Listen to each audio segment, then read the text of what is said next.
Hey guys, so for my foundations paper, my topic was early childhood literacy in the classroom. As early childhood educators in elementary and beyond, it is very important that we emphasize literacy in the classroom. Literacy is not just reading and writing. It is incorporated into so many parts of curriculum. In early childhood, especially, it is very important to teach techniques and skills to our students so that they can learn and build a strong foundation before they go into elementary school, where there's a lot more reading and writing and so on in middle and high school and even college. So for one of the articles I read by Islam and Park, they address the major issue of literacy problems in early childhood. And one of those struggles is comprehension. Now, comprehension is basically reading something and being able to remember what happened and being able to interpret that in your own words, kind of.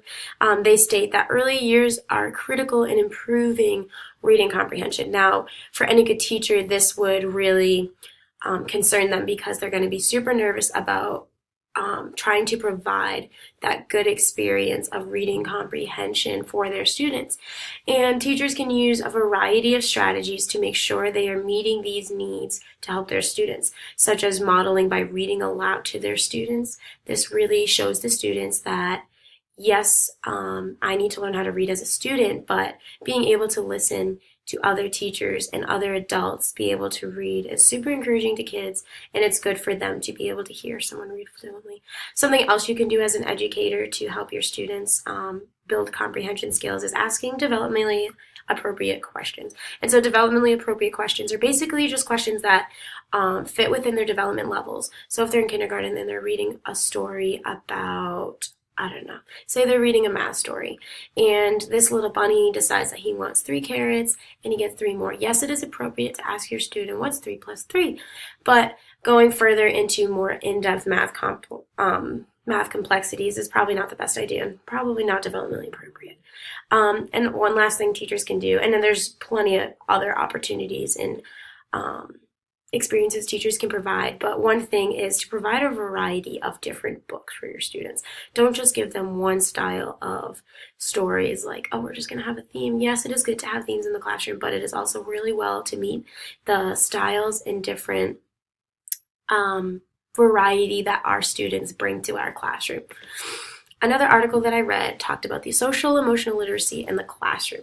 And according to the author Harper, he suggests that social emotional competence is associated with positive development and academic outcomes. So basically, social emotional skills are really important to students' development and their academic outcomes, and it does affect them through their life experiences and their social development. It does make a huge factor in their development. So teaching students through different emotions, especially in early childhood, is really important. A way we can do this is with books. Lots of books are available for teachers to use in their classroom to teach emotions to their students. So there's always those. Visuals help a lot in early childhood. It helps students to better grasp the concepts. One of the other articles I had read was reading every day in the classroom. And so this article had focused on reading every single day in the classroom for an allotted set of time. They said reading workshops can increase student motivation to read and build a community where readers support one another. And that was Hudson and Williams. Basically, they are suggesting that there's a stronger community of readers by encouraging reading every day because the students get used to it and they're starting to develop stronger reading skills. Something you can do in the classroom is to respond afterwards after you're reading. So not only are we reading, but afterwards we're having a time of responding to questions, and we are thinking through all the different aspects of our story. Students should be given an allotted time frame of reading. We can't give them all day, and we also shouldn't give them too little time. You give your students what they need. And so the last article that I read was writing in the classroom. And so in education, in the educational field, there are what's known as the three R's, reading, writing, and arithmetic. And two of those three are actually literacy skills, reading and writing. And typically in early childhood or in just education in general, we tend to focus on reading skills, especially when they're little. Are they reading? Are they reading? Are they reading? And a lot of times writing gets left out.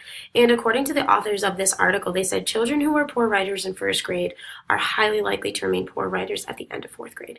And so this article was talking about different strategies teachers can use in their classrooms to encourage writing development. They suggest that students are reading and writing, but with the writing, they're writing every day with a minimum of 6 to 10 minutes. So some strategies would be you could give students a prompt and we'll have a discussion, and then you'll tell the student, say, we'll talk about things we like to do.